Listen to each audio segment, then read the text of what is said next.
Oh, lembutnya Nabi kalau ke isteri tak tanggung-tanggung loh Pak. Nabi itu kan ketika di Makkah kan dakwanya sir Pak. Tak mau dikini dakwah loh Pak. Dakwah di Makkah ku jam 1 malam. Al-Quran ku tak dibukukan loh ibu ku pada masuk Utsman baru ku. Quran ku di mulut Nabi sih baru. Jadi kalau kita mendengar Quran, dengar Nabi.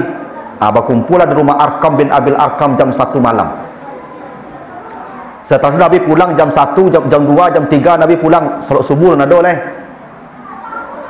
Itu Khadijah kalau lalu pintu tak kunci, lampu mati, Nabi tidur di luar tu Pak. Iya. Dah pernah Khadijah ngetuk pintu tu Pak. Lalu di luar. Kan zaman dulu pintu kan tak ada kini kuncinya lah Pak. Bapalang di dalam tu. Pagi kayu 2 tagak tu bapalangan tu Pak. Begitu lembutnya Nabi, tak mau mengganggu tidur istrinya.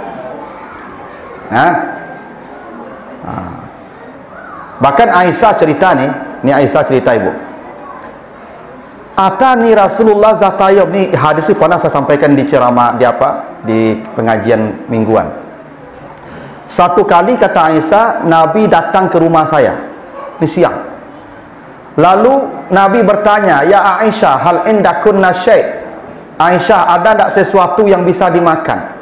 Jadi Aisyah tu Ibu bercerita, Nabi seumur hidupnya dengan saya tak pernah bertanya jenis makanan. Lai dorandang, lai gulai ikan. Nabi bertanya, ada tak sesuatu? Sesuatu apa saja? Kenapa? Karena Nabi tidak ingin membebani istrinya. Apa sajalah, karak jadi ju. Ikolah sameja sambah bertanya ni tak ada lah. La ilaha illallah. Ya? Ada tak sesuatu? Kata Aisyah, la ya Rasulullah, tak ada Rasulullah, ambo tak masak. Ya. Nabi pulang siang Pak. Aisyah duduk saya di rumah di pagi juga. Bila mak saya ngecek tak masak. Apa Nabi marah? Apa jawaban Nabi? Izan inni shaimun. Tak apa-apa, kalau kau tak masak, saya puasa. Coba hebatnya Pak. Itu ada Sahih Bukhari tu Pak. Tak masak engkau tak ba'alu, ambo puasa. Itu kemudian jadi hukum. Apa hukumnya? Puasa sunat boleh niatnya siang hari. Misalnya ibu patah selero dari pagi tak mau makan saya lah, jam sabale hari dan puasa selesai sah. Kalau puasa Ramadan wajib sebelum fajar niatnya. Ya, sah niatnya jam 2 dia tu. Dengan catatan dari subuh tak makan tak minum apa. Tapi lah jam 7 habis lontong sepiring tu beko jam sabale baru niat. Itu ndak lah tu. Nah, itu hukumnya itu.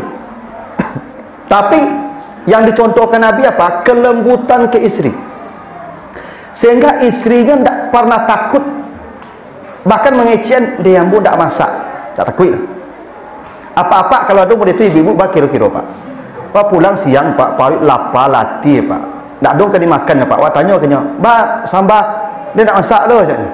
Jawab apa? Tu makan saya kau rumah di pagi tadi. Tak. Tapi Nabi tidak. Ambo puasa lah. Sehingga istri-istri Nabi pun tidak pernah merasa takut kalau Nabi pulang. Karena ada bapak-bapak ini, kalau pulangnya istrinya sasak angok. Asal pulangnya menyerengi sekibuk kau. Ibu kau salah sesadorinya. Sehingga kalau bunyi pintu pagar, apa pulang, ibu kau lembah cuik kursinya bagai. Ya. Kalau kursi baca tu setan pulang tu Pak. Memang ada ibu-ibu ku apa-apa ku model tu perangainya.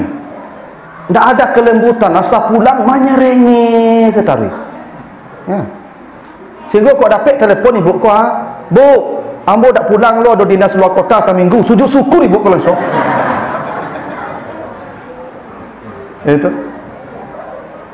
Itu kelembutan Nabi tu Pak. Nah, jadi apa-apa kamu contoh Nabi itu lah. Itu dia menyerengi panjangnya ke ibu.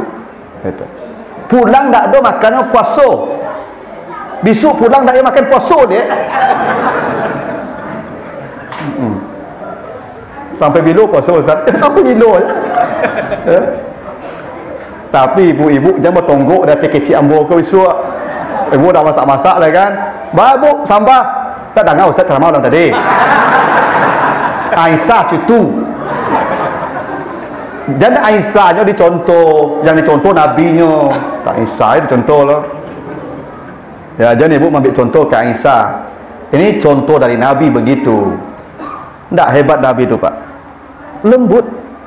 Tak ada orang istri pun nyaman, senyaman-nyamannya.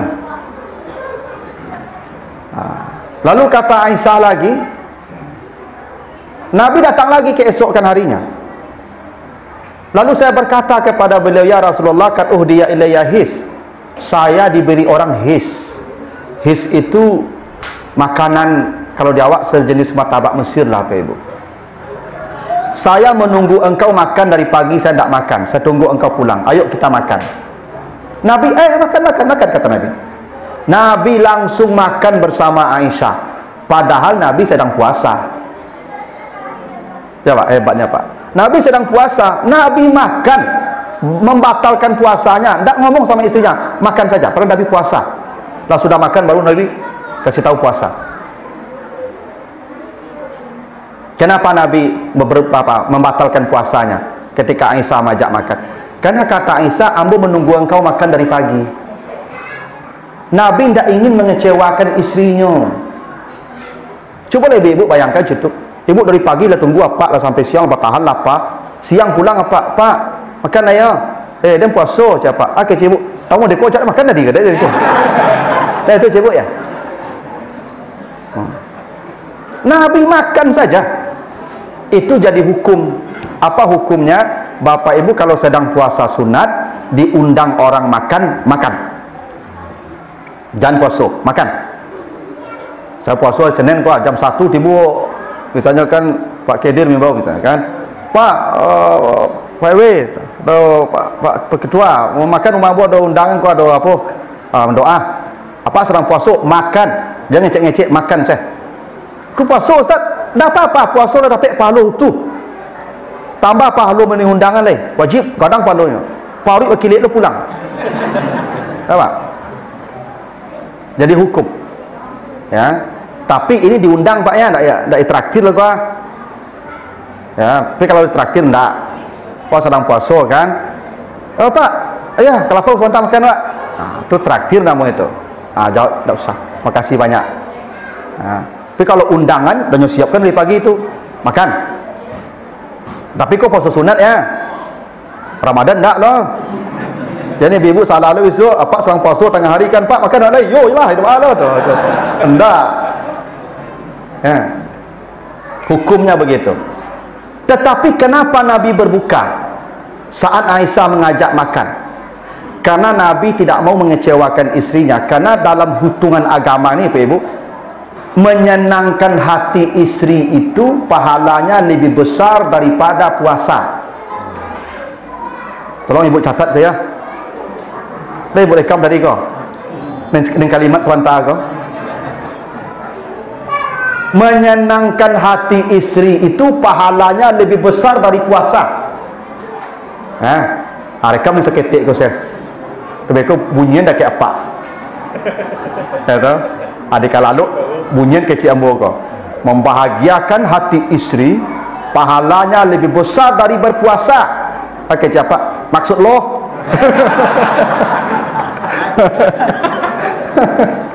Nah, memang membahagiakan hati istri kok Pak, lebih kadang bodoh puasa Pak wajib. Itu makuk kece Nabi itu Pak. Bohong itu dosa besar kan, tapi ada 3 bohong yang dapat pahala. Dari 3 bohong yang berpahala itu 1 diantaranya berbohong menyenangkan hati istri.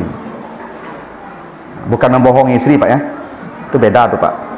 Ya, berbohong menyenangkan hati istri. Ibu kalau masak ya Pak, masaknya tidak tentu rasa loh Pak. Itu, tapi nyoba tanya kalau Bapak rasanya ya. Pokoknya Ibu kalau masak tidak ada 2 di dunia kalau ya. Sado restoran kok bisa tutik sedonya ya. Itu berbohong nama tu mah. Tapi ya pahala Pak. Begitu lembutnya hati Nabi itu. Aisyah pernah bercerita, ini hadis Aisyah juga. Nabi pernah berkata, iza akala ahadukum falayam sayadahu qabla ayyul ika aw yulqa. Kalau kamu makan, kata Nabi, jangan cuci tangan sebelum dijilat atau dijilatkan orang. Sunnah Nabi begitu, Pak. Kalau makan jangan cuci tangan jilat atau dijilatkan orang. Kenapa dijilatkan orang? Kata Aisyah, Nabi kalau makan dengan saya, sering tangan saya dijilat Nabi. Ibu lepas nampak contoh di rumah. Cuba lah agak sekali. Ambul dia cuma cuba lah, Pak. Lelah. Cuma nak tahu hadisnya. Ya cubalah. Ya. Tapi saya nampak nak gaib jadi mungku cucu. Bok kau nampak di cucu, beko kecik cucu. Oh ni kan perang, mai orang gaib kedua. Agak lama lah kau. Gitu kan. Ya. Begitu. Tapi ibu-ibu jangan kerancak-rancaan. Satiuk sudah makan, Pak. Sunnah. Ya. Kalau mau bapak, alhamdulillah. Kalau tidak jadi bau lo. Tiuk sudah makan berdiko panjang lo.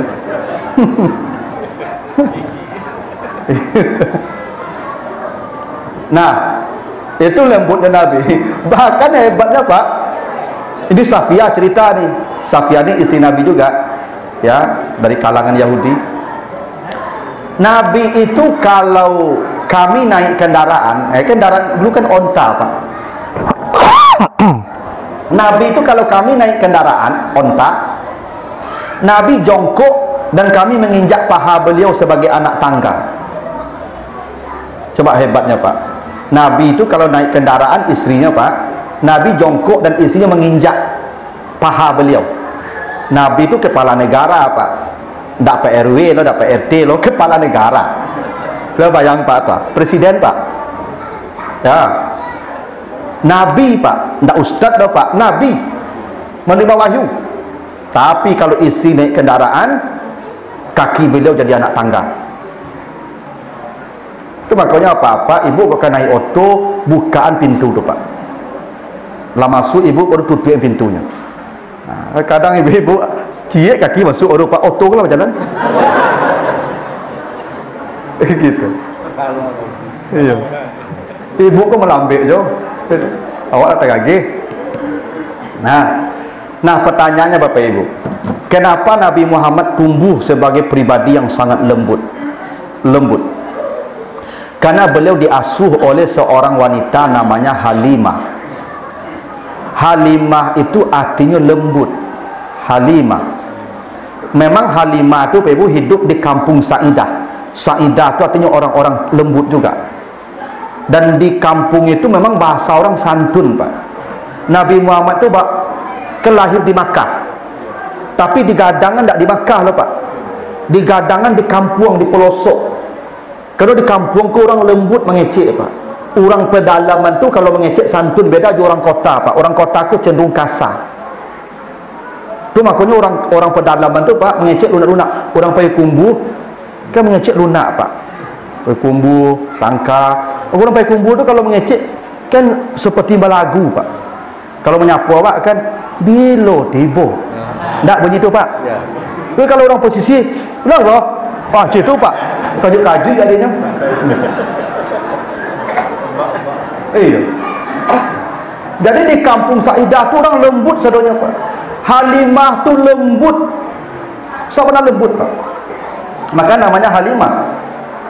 Ibu-ibu kalau ingin anak-anak kita punya kepribadian yang lembut, memang di rumah tu harus ada Halimah. Halimah harus ada. Ambo sibuk, Ustaz. Tidak apa-apa. Carikan level itu, mohon maaf, pembantu tu Halimah. Tu Maryam juga tidak diasuh ibunya, tapi diasuh Nabi Zakaria. Nabi yang ngasuh dia. Nabi Muhammad tidak diasuh ibunya, tapi Halimah yang ngasuh dia. Anak-anak kita ni itu cerminan ibunya. Bila ibunya kasar, anaknya kasar. Bila ibunya bicaranya tidak sopan, anaknya akan bicara tidak sopan. Kalian akan copy paste dari ibu. Kadang ibu tu sebut ummi. Dari kata ummi ada kata imam. Kenapa ibu disebut ummi? Karena ibu imam dari anaknya.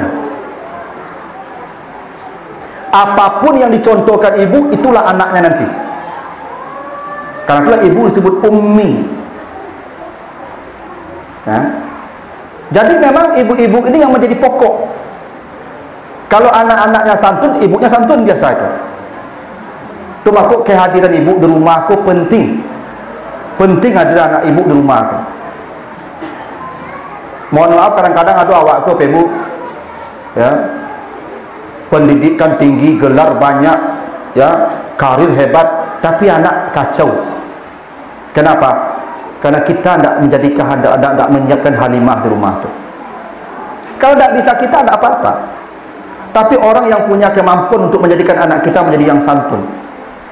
Dulu ibu, aku tak tahu tak kini kok bahasa berubah. Dulu ibu, amakku di rumah, pakku ke sawah, ke ladang paduknya pak. Ambo tak kana lu ketika ya kami ketek-ketek, kalau ada menyapu ke orang, petek, yo cok orang tu. Lah lewat orang tu panggil dia mak tu, mari nak. Itu mama awak tu maya. Besok je petek je kini malu awak, mama ya. Tu. Kini kau tak ada tu lepak. Anak-anak kini nyok si orang sado pak. Betul kan? Pak Muslim nyok tu. Kenapa kita tak pernah mengajar mereka sopan santun? Karena di rumah tak ada lagi Halimah sekarang. Kita sibuk, suami pergi pagi, pulang sore, isteri pulang pergi pagi, pulang sore, anak Allahu a'lam. Itu maka anak-anak kini mada tangka karena tak ada Halimah di rumah. Saya Bapak Ibu, jadi anak-anak kita di sini, saya pernah memberi materi pesantren Ramadan tahun 2000 berapa? 16 yang lalu kurang lebih. Anak SMA Pak, anak awak Pak di Musala mau bagi ceramah tu. Jam 6:30 mulai materi sampai jam 7 mau bagi materi, masuklah anak berdua, anak awak, anak orang komplek kau, berdua. Ambo tanya, Ananda, bako talambe gajah dulu kan 6:30. Baru jago lupa macam ni. Tak sopan santun lah Pak. Baru jago lupa. Lah solat subuh tadi tu. Tapi baru jago baru subuh lah macam ni. Senting-senting saja awaknya Pak. Kata, tak betul lah. Dek yo baru jago, baru kau boleh solat kalau baru jago. Solat dulu sudah dah. Biar Pak tunggu, duk sama tadi lanjutkan. Tapi suruh saja Pak macam. Siapa yang salah tu Pak? Ibunya tidak hadir di rumah. Karena tidak ada Halimah di rumah aku anak model tu. Itu anak awak di komplek kau Pak. Dan anak orang luar. Ya. Jangan Bapak Ibu berharap anak kita menjadi santun kalau ibu-ibu tidak menyiapkan diri di situ. Ibu pemimpinnya. Kenapa ibu disebut ummi tadi itu? Maka ibu jangan terlalu sibuk dengan urusan luar tu. Anak hadapi. Kalau ingin kita kini kok ke anak-anak akhlaknya nak krisis Pak Ibu, krisis. Sopan santun, rasa hormat, tak ada lagi ke yang tua. Gurunya pun ada hormatinya. Dulu waktu sekolah Pak Ibu, berlipik tangan di meja anda masuk guru tu. Kini kaki ke meja Pak. Kini anak-anak kini Pak ditagat, "Hoi, jam eboknya geko kawak jadi Pak." Dulu Pak, beko saya cari orang kadang kawak takut lah itu Pak. Ya nak, kalau diajar dulu Pak. Ibu mendidik kita. Ini yang tidak hadir di rumah sekarang Bapak Ibu. Maka Halimah hadir di rumah itu. Kalau Bapak Ibu sibuk tak apa-apa. Carikan pembantu yang berkelas rumah tu. Minimal pembantu Bapak Ibu tamat S1. Iyalah. Tapi kalau pembantu dah tamat SD lo kejadian besok anak awak. Tentu pendidikannya tentu tak bisa mencerminkan gayanya mendidik di rumah. Ini pendidikan pertama di rumah tu mah. Nah, jadi Nabi Muhammad menjadi pribadi yang lembut itu kerana diasuh oleh wanita yang lembut. Halimah namanya. Nah. Setelah usia 6 tahun dibalikkan ke ibunya. Ibunya pun meninggal dunia 6 tahun. Baru 2-3 bulan bersama ibunya meninggal dunia pula ibunya. Kemudian diasuh oleh kakek beliau Abdul Muttalib. Sampai usia 8 tahun kakeknya pun meninggal dunia. Itu tidak kebetulan Bapak Ibu. Nabi diasuh oleh kakek beliau tu tidak kebetulan, sudah diset oleh Allah. Umur berapa Nabi diasuh kakek? Umur 6 sampai 8 tahun, 2 tahun saja. Artinya bapak ibu kok kamu ngasuh cucu je umur 6 tahun, cucu tu baru jawab. Kok dia lagi lah jawab cucu tu. Oh Pak Haji ya. Kok kayak ya Pak? Umur 6 tahun baru cucu kau jawab. Tak mau urus buang air ketek, buang air adang ya Pak. Kalau lah 6 tahun kau Pak, nyo lepas lalu baca cerita le Pak. Anak-anak umur 6 tahun kau sanang nyo dengar cerita Pak. Nen punya waktu baca cerita, kakek jo neneknya lah pensiun. Cerita banyak. Kau ayu apa cerita risau lo Pak, nyo panik. Ya. Di kalalok tu dia ngecek ke Pak cerita Pak. Lalu sekarang le panik dah baca cerita ada kau caknya. Itu Pak kalau jawab Pak panik. Tapi kalau kakek tu tak ada kerajaan dia pensiun. Oh banyak cerita kakek kau. Tidak. Tu makuk jo kakek umur 6 tahun Pak.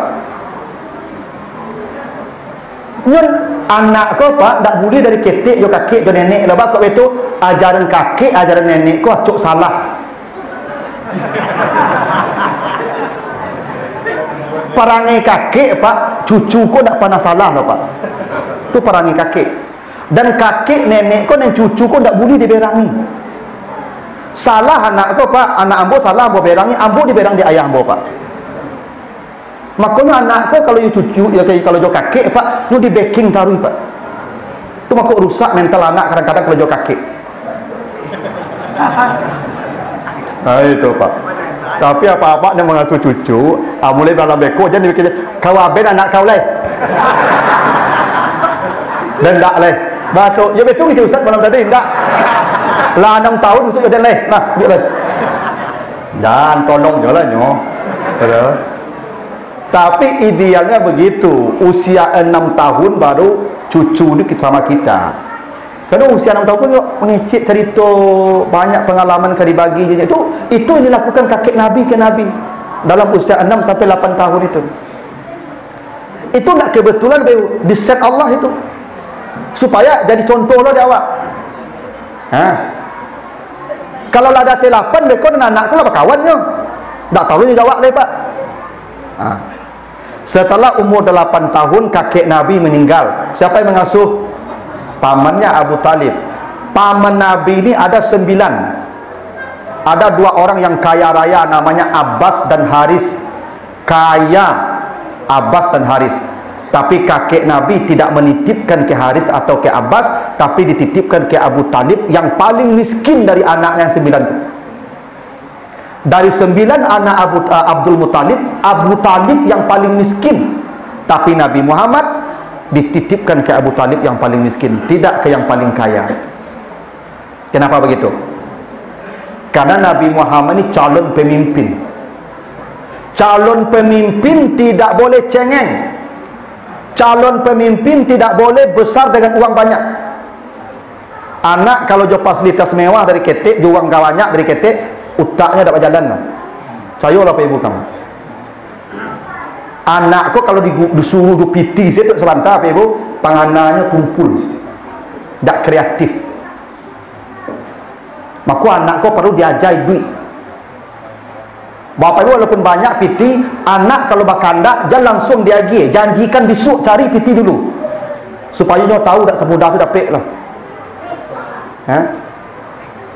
Maka Nabi itu tinggal dengan Abu Talib dari usia 8 tahun. Apa yang dilakukan Nabi? Mengembalakan kambing orang-orang Makkah. Kubalo kambing Nabi itu Pak. Mencari piti Nabi itu Pak. Menghasilkan uang Nabi, tidak tinggal gratis Nabi dengan pamannya lah Pak.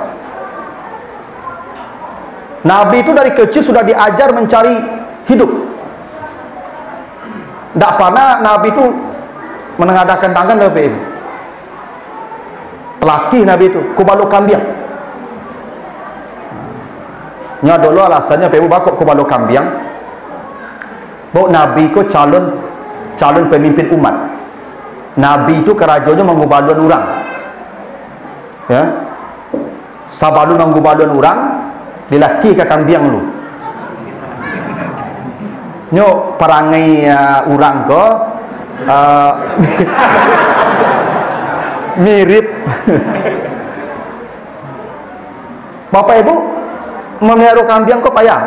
Bapak Ibu yang pernah memelihara kabau, pernah berteranak kabau, pernah berteranak kambing di sekolah dulu. Kabau kok Pak kan kadang-kadang badan tu Pak. Apa kalau masuk kabau ke kandang walaupun enggak serapiku gampangnya 5 minit sudah elo induk gadang itu. Begitu masuk induk gadang itu masuk sadu nak je murah melo kabaunya Pak. Manyu barang batang air elo induk gadang itu lain ikut. Kok kambing cuba masuk ke kandang Pak. Dapik ko nyak tabang, dapik nyak lari, dapik ko nyak lompek. 5 ikut kambing Pak 2 jam bisa dah sudah. Kalau tak sabar tu apa sipak saya kambing sadu lema bampuk saya le. Orang mirip-mirip gitu. Majak orang kena elok kau sambung je masuk kambing Pak Ibu. Ambo tahu mana Pak, ambo ceramahkan kamari ke masjid Pak. Minggu kini apa kau tibu, apa tu hilang. Minggu besok apa kau tibu, apa kau hilang dah. Cara cari Pak.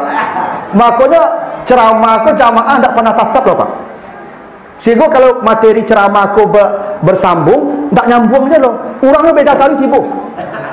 Itu Pak. Kalau ustaz tak pernah kau bawa kambing, tak tibu ustaznya itu. Pak.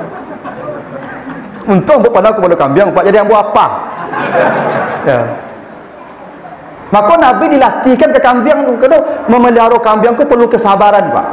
Jadi jadi pemimpin kalau pernah aku bawa kambing, sukses jadi pemimpin tu. Kalau pahamnya Pak perangai manusia tu. Tu maka Nabi Ibrahim ke bawa kambing kan? Nabi Musa ke bawa kambing, Nabi Syuaib ke bawa kambing Pak. Kan untuk banyak di Makkah tu, mana Nabi tak ke bawa untuk Pak. Bakok kambing itu tak kebetulan tu Pak, di set Allah.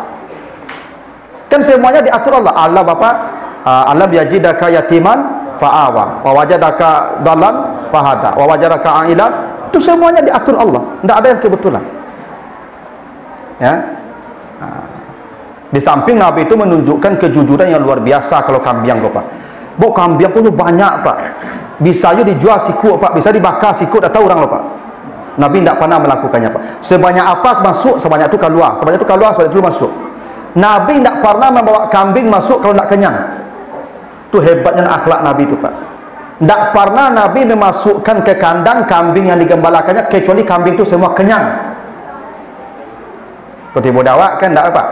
Allah sorry masuk lah, kanyang tak kanyang terserah lah. Nabi tidak Pak. Nah, itu kenapa Nabi itu kebalu kambing. Ya. Jadi dari kecil Nabi itu terlatih dengan kehidupan. Tak manja Nabi itu Pak. Jadi anak-anak waktu Pak Yu perlu diajari duit. Sebenarnya. Perlu diajar mereka mengerti dengan hidup. Tak semudah tu mencari piti tu Pak. Makanya ambo Pak Ibu kalau ada mahasiswa ambo tinggal di masjid, ketika pertama tu survei tu bertanya tu, "Awak di mana tinggal?" Di masjid Pak. Masjid tu. Lambo catat lambo tu dapat B langsung tu. Asal dua tinggal di masjid bagi B langsung tu. Tapi tak musabik ke juga dibunya lain. Dia mencatat tu Pak. Itu dia tak minta lagi uang ke orang tuanya tu Pak. Dari mulai di awal kuliah sampai selesai tak pernah minta uang tu Pak. Makan dia cari sendiri, belanja dia cari sendiri, biar kuda cari sendiri. Itu lebih hebat dari yang PA tu Pak. Ya. Dan anak-anak kita perlu diajar tu Pak Ibu. Makanya kalau ada anak-anak pergi sekolah membawa kuih, itu Masya Allah tu Pak Ibu. Sukses anak mana itu di situ. Ya. Ya. Jadi Bapak Ibu kadang-kadang ya memang begitulah kita dengan anak. Tak selalu anak tu kita curahkan dengan uang. Rusak anak tu Pak Ibu. Asal do kandaknya dapat tu rusaknya begitu. Perlu direm. Perlunya disadarkan bahawa tak semudah tu hidup kalau. Bukan nak kikik enggak. Gitu. Jadi apa yang terjadi pada Nabi itu sampai pribadi Nabi sebegitu hebatnya, itu semua sudah diset dan diatur oleh Allah. Tadi janji awak sampai 9:15 Pak Ibu. Kau lapas lewat 5 minit. Kau ada pertanyaan Bapak Ibu mau persilakan. Kalau enggak, tweet deh. Silakan Pak Ibu.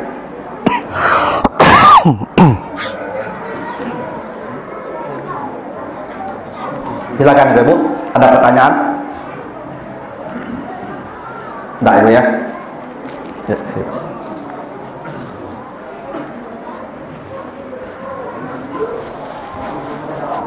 Ya. Dah pertanyaan ibu? Dah ya? Dah aman. Ya.